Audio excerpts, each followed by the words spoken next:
Governor Romney, it's John Heilman here. I'm going to stick with foreign policy for a second. There was a story a couple days ago, or maybe yesterday, in the Daily Beast about Boko Haram, the Nigerian militant group responsible for abducting 200 girls in Nigeria. Secretary Clinton came out this week and branded that an act of terror.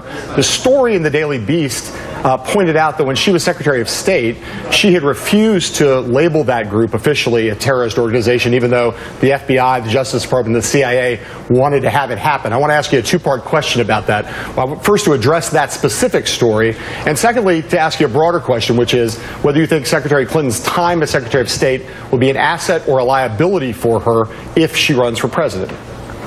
Well, first of all, we'd like to hear whether she believes the failure to label Boko Haram as a terrorist organization was a mistake on her part or on her agency's part, or whether it was not, and what the logic was for not identifying this group as a terrorist organization. She hasn't done so yet, and I think people would like to hear her answer to that. With regards to her career as Secretary of State, I think, in fact, that's going to be an enormous liability for her, because this is, after all, if you will, the evidence of her leadership capacity, and frankly the 4 years that she served as Secretary of State were not good years for the United States of America abroad. She worked hard and she shook a lot of hands, and people said, boy, she's been on the airplane a lot, that's a good thing.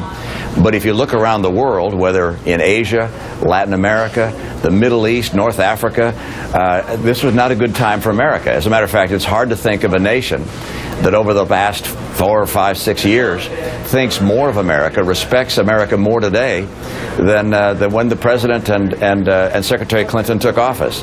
So I think her record there is a very substantial liability for her campaign in 2016, and I think it's going to raise a lot of questions about her capacity to actually accomplish things of significance, particularly on foreign soil.